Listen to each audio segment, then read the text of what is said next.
We know what we have to do about climate change. We just don't do it.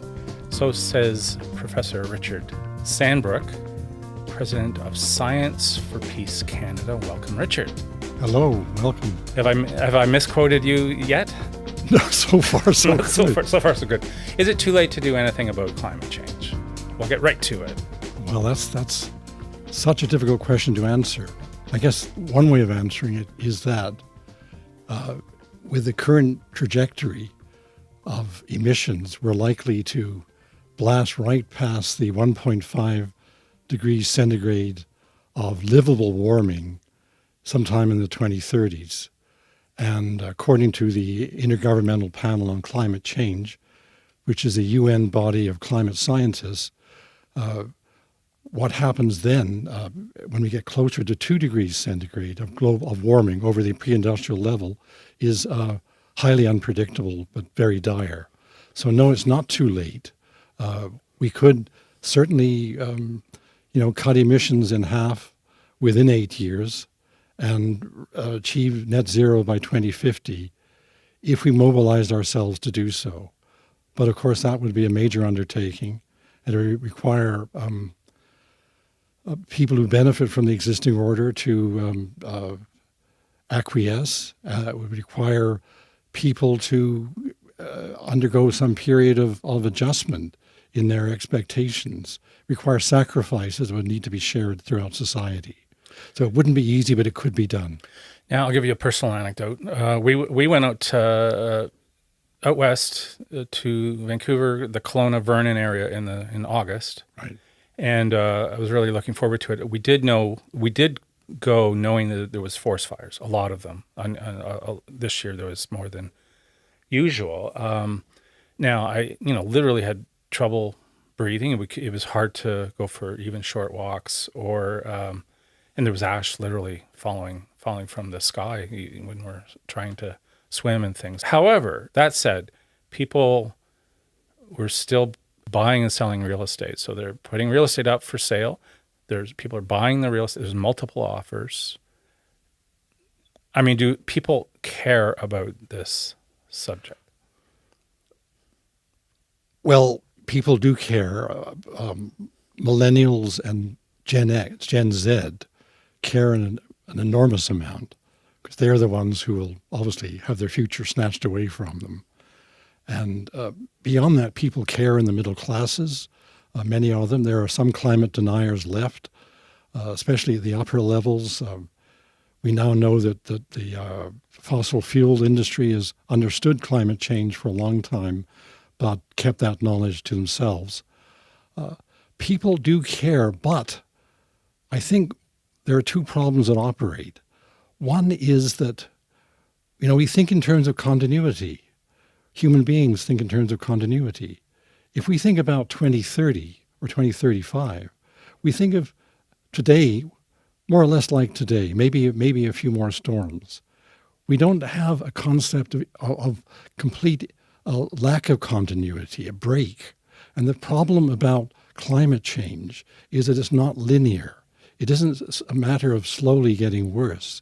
It's a matter of a situation where things can change dramatically in a decade or less. We cannot comprehend a world which is drastically different in the mid-2030s, for example. To think of a very different world is very different, that is falling apart. To think of societal collapse is extremely hard to contemplate, of countries collapsing, especially beginning with the fragile states in sub-Saharan Africa and South Asia, but even one like the United States, which already have very deep divisions, those collapsing into smaller units. This is something it's very hard to understand. That's one problem. The other, I think, is the kind of notion of progress that we have. Now, we being now a global population, it no longer an American dream, now a Chinese dream, according to their president, and a dream of middle-class people or the desire to be middle-class throughout the world.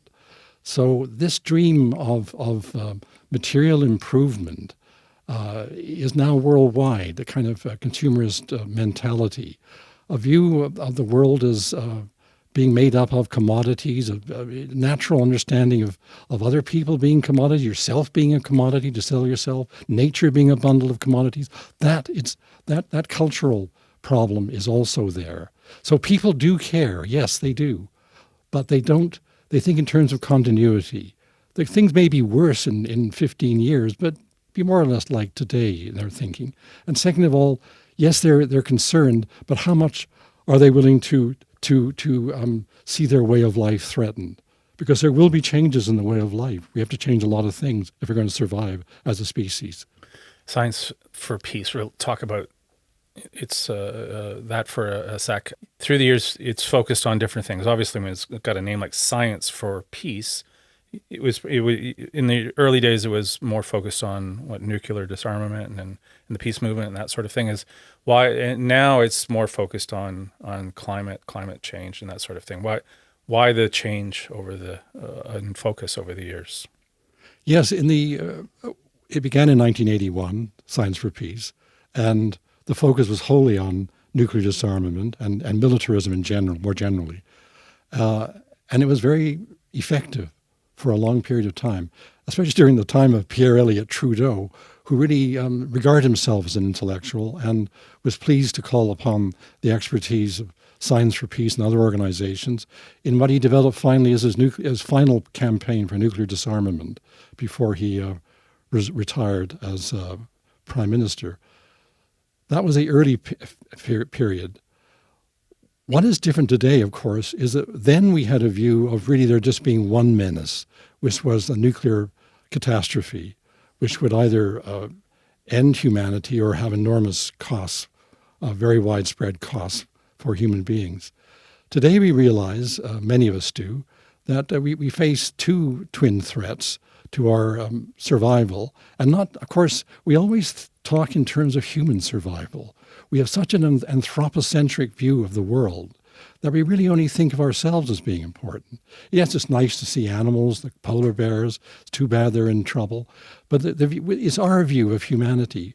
And we need to have a much broader view of the species of the world. They have as much right to exist as we do, and human beings. But in any event, so we see today that there are the twin dangers of global warming past a certain point, leading to societal collapse, and that within the lifetimes of those who are 40 years old today, let's say.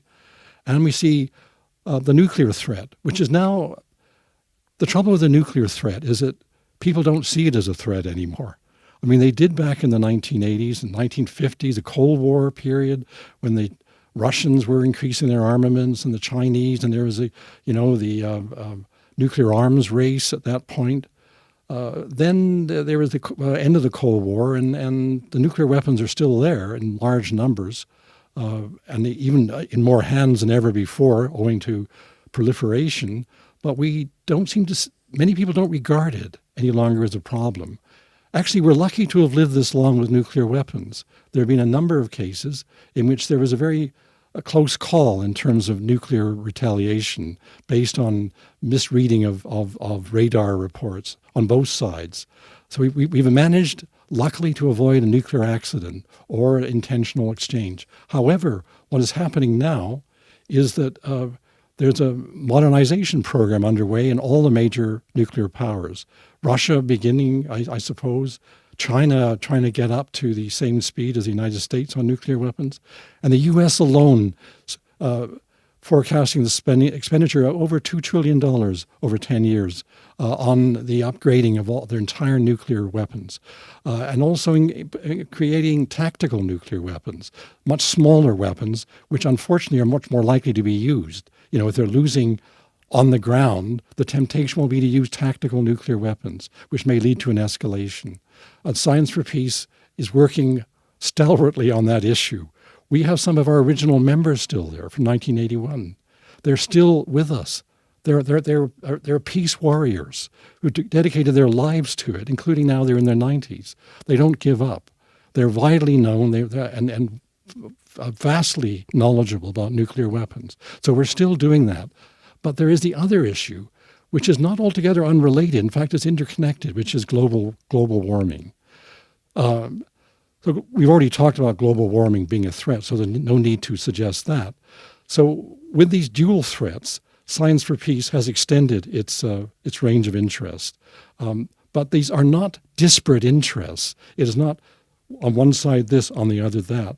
It's an understanding of the interconnection between militarism and climate change. One obvious interconnection is that we can spend $2 trillion, we being, let's say, North America, on modernizing nuclear weapons over 10, 15 years. And where will we be in 10 or 15 years, having spent that much money? We'll be no more secure than we are now. We'll be less secure. If you think about what the word security means, we'll understand that the major threat to our life, if it's not accidental nuclear conflagration, it will be global warming. And that $2 trillion, if it was redirected into dealing with the problems of climate change, as well as poverty, which is linked to that on a global basis, allowing a just transition, we can in fact develop a real human security in which people develop political security, economic, social, environmental security. This is where we should be aiming at the individual level.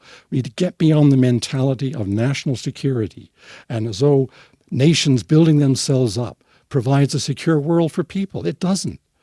And we need to get beyond that. It's a difficult mindset to break through. So in Science for Peace, in a way, we're trying to break through two mindsets, one on the nuclear side with security, the other on the global warming side with a view of continuity and kind of a complacency that we can't do anything about it or things will work out all right. We're trying to deal with those kinds of mindsets and understand the interconnections between militarization or demilitarization and decarbonization. Those are the two things we have to work on together to create a world which is secure. I heard an interview that you did, and you said you have some trouble getting the message out. Is that so? Yes. I mean, let me be very honest with you. I mean, I'm a former professor emeritus of political science, and we are, to a large extent, a group of university people. Not all. There's at least 1/3 who are not. So my own expertise lies in the realm of ideas, of conceiving of them, expressing them in a way that's comprehensible for other people, I hope, in any event. My expertise is not in public relations. It's not on social media. It's not in running really powerful webinars that have wide appeal. I find out that what I'm trying to do has not worked, and I have to learn everything as president. Right. I mean, I'm okay on the idea part. I feel I am. Okay. But it's getting the issue of how do you persuade people, how do you influence policy, that's very, very difficult and very complex. And you said your target is people more in their 20s and 30s. Is that fair to say? Like well, the people that you're targeting you want new members. You want to recruit some new members, right? That's really what you want to do? The first thing you want to do is to cement our existing community and extend it. When I say our existing community, I mean now we have two interlocking communities on nuclear weapons, militarization, and on the other side on climate change. Those two groups have become closer together over time, seeing the interconnections between these two. So those are people in our webinars who are often very astute. They know a lot about the issues, but they have still, it's still things they don't know because things are moving very fast. We can provide concise updates on what's going on, the latest thinking on various aspects of these problems. And we can, if we're lucky, if we do it right, we can make it interesting, so develop a sense of community among what are really mainly activists on a Canada-wide and North American-wide basis. We also aspire through webinars and through bringing in young interns to be able to speak to our natural constituency among the millennials and the Gen Z people, because they are the ones who are very concerned, are most concerned about climate change, but they aren't concerned as far as I can, I say it's a gross generalization, really about nuclear weapons. Right. University students, I mean, we are developing a group which is for a meeting which is called Students Against Nuclear Weapons. And that doesn't seem like an issue for many And university that wasn't students. well attended when you. No, we're developing. We're trying to get students. We're trying to get students throughout Canada, French as well as English, but with limited resources and without being experts in this field of bringing people together. It's a difficult thing to do. It's a very important project to bring home to university students that we are faced with the danger of a nuclear catastrophe. Right. So I'll quote you back to yourself again. You said that part of the goal for Science for Peace is to interpret some of what you're talking about, like arcane academic articles or discussions in a popular way. So you want to create digestible content. I mean, if you showed up in an agency and said this to someone like me, I would immediately go, have you ever heard of Instagram or TikTok and that sort of thing? And you could definitely get some motivated 19 and 20 and 21-year-olds, I think, to go out to a rally or a lecture or a guest speaker. And they don't need to create big documentaries. They can produce several 1-minute videos, right? Just at a live event. And you're telling the story of that event, the beginning, the middle, and the end, but also maybe get an interview with a guest speaker such as yourself or whatever. And it's just, and then they send it out. That's what almost everyone would tell you. But what I also think too is the 20 and 30-year-olds aren't the people in power, the 40 and 50-year-olds. So do we have time to wait until these 20 and 30-year-olds that you say are interested and engaged? Do we have time to wait until they become the 40 and 50-year-old people in power? No, definitely not. Because if you look at the 10 years leading up to the pandemic in 2020, when it started, those were the increasing periods of protest throughout the world, not just in North America with Black Lives Matter, for example, a major example, with all the development of climate action since 2018 with Fridays for Future is at the forefront of that, and of racial justice groups in general in North America and in Europe. But throughout the world, against authoritarian regimes, there is a steady increase in the whole range of protests involving largely young people by millennials under 35 years of age. And that is the hope for the future. The power structure is very, very powerful. I mean, it's in a financial era with great inequality, especially in the United States and China. Let's not forget China is a highly inegalitarian society now as well, and Russia, of course, as well. So in highly inegalitarian societies, a small minority have a great deal of political power. That is the reality. And they may be climate deniers, but at the same time, they may be liberal, socially liberal. But the power structure is strong, and it's very hard to disrupt. The only way that can be disrupted is really by below, through mobilization on a very widespread basis, through demonstrations and protests. I might also add one important thing that's often not mentioned, and I'm not mentioning this fact in order to promote the idea. I'm mentioning it as a fact or as a trend, and that is the development of underground environmental groups. The next stage, especially with the partial failure of COP26, is a spreading of a view that peaceful protest doesn't really make difference. Reformism doesn't really move it. We're going to have societal collapse, and with widespread deaths, and therefore a more underground, sabotage-oriented approach is warranted. So you need boots on the ground. I mean, you really need you need a grassroots operation, as you say, but you need new people now, right? Yeah, they're already there. There are many different movements. There's the racial justice movement, the climate justice movement. There's the indigenous peoples movements. There's feminist movements. There's left-wing organizations. There are human rights organizations. The thing to do is that to get them out of their silos. each tends to be a one-issue silo, And the more you can get people from these various groups to recognize the commonality of interests they can serve in the longer term, the more united is the voice on a national but also on a global basis. The thing to do is how to get people to understand the commonality of interests they have in creating a just and sustainable society. I know it sounds very trite and very idealistic, but if you don't have justice and sustainability, if you don't have one, you don't have the other. You're not going to have sustainability without justice or justice without sustainability. So it does work together as a platform. So basically, what I hope will happen is a nonviolent,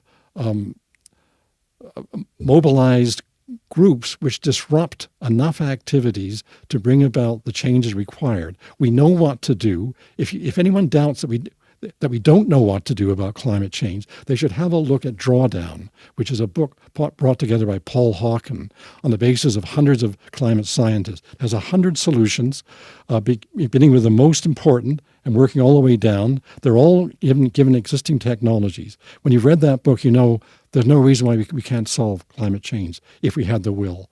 But we don't have the will, and it requires some disruption. Sometimes as Canadians, we can only do so much. Or it feels that way. We're the tail on the elephant that is the United States, for instance. So what happens if Trump or another Trump returns to power in 2024? Is things are going to get a lot worse from what I would think, because they were trying to strip a lot of things, regulations, et cetera, away. So what can we do about 2024 from our perch here in Canada, or can we do anything? Well, I mean, the prospect of Trump and the Republicans returning to power in the United States is nothing less than tragic for the history of the world.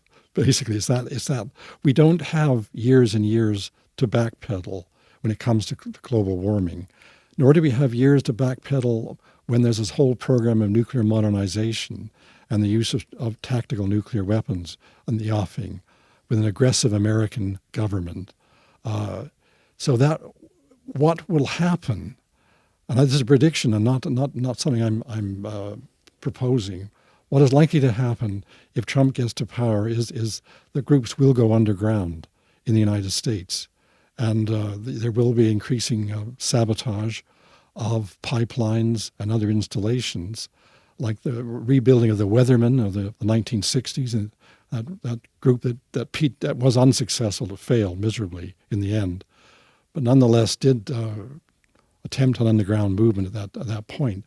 Now there's so much more knowledge to draw on. There's such a larger group of potential recruits among younger people that it's likely to be more effective. So I'm afraid that what will happen in that context is an even greater, deeper polarization in the United States, and with groups becoming violent on both sides. And because the progressive side of the coin will see that, this is a recipe for disaster with the Republicans. And also the denialism of Trump when it comes to climate change is quite remarkable, and of his administration. So that's bad. And what's going on in China is also unfortunate, because the Chinese government is backtracking on its pledges on getting rid of coal and of moving towards a green economy. It's supposed to be on this trajectory, but it's had a setback in terms of its power blackouts, and is falling back on coal again and building more coal plants, fired electricity plants. So, we're not all moving unfortunately in the right direction. And as you say, the Trump return, the Republican return, would be a disaster for not only the United States but the world, and it will lead to greater divisions and possibility of a violent movement undergoing. When you mention all these silos back in Canada, the silos that should all get together, it almost sounds like the Democratic Party in the United States too. There's different factions within the Democratic Party, and they end up shooting each other in the foot, and then they start losing elections, which is what's happened in midterms and things like that. How can you get these silos in Canada to work together to I don't know, somehow find common ground. I guess that's what you've been working on for Yeah, years. I mean, not years, but in the last couple Months? of years, like months. Days? You know, the is already happening. I mean, for example, just to give you one, the Voice of Women, Canadian Voice of Women is a very powerful organization. The Canadian Voice of Women for Peace has adopted the idea of the twin threats. Before they were to do with militarism and peace issues. Now they've also joined in on the side of global warming as an issue that's brought together. That's just one example of there are many environmental groups that will now turn out for peace ventures. Peace will turn out for environmental issues, and global justice groups. Racial justice groups, especially Indigenous, are very much in the forefront of the environmental movement. In other words, you are seeing this development of links among what I guess we need to be called progressive movements. I mean, environmental movements are not necessarily progressive in the sense of left. I mean, there are many environmentalists who are believers in market solutions to the environmental issues. But so they're not just, I'm not suggesting, if I use the word progressive, it's a very wide group going from left liberal to socialist, but there is in that very wide group an increasing commonality. It's not something we're trying to create, it's already ongoing. What's the one thing you'd like to leave with people watching this? Like what do they have to do, or how would you hope they think after watching something like this today? I would, if they want just to think about one thing, think about the word security. What is security? We talk about national security, which means a nation state organizing to defend the power and economy of our country. That notion of national security is leading to our eventual demise and societal collapse because of either a nuclear catastrophe or the societal collapse from global warming. We need to think of security. What does it mean for you to be secure in 10 or 15 years? It's an individual thing. We have to focus on the individual, not the nation state. It is not national security. It is a kind of human security we're talking about. We want to develop a world of human security where nation states are dedicated to the notion of individuals and what is the human rights that people need to avoid violence, that kind of security. This is what I think we need to really focus on as one major thought. If someone watching this really wants to get involved, where do they go? What do they do? Do you have a website? Or yeah, they would go to our website, scienceforpeace.ca, and then there's a membership button and you fill in an application, send it to what it has it's sfp at physics.utoronto.ca. That's our address. So we still have a University of Toronto email, and we have an office in the University of Toronto at University College. But we're trying to be a nationwide organization again. Well, Richard, Professor Sandbrook, thank you for stopping by. Well, thank you very much for this opportunity.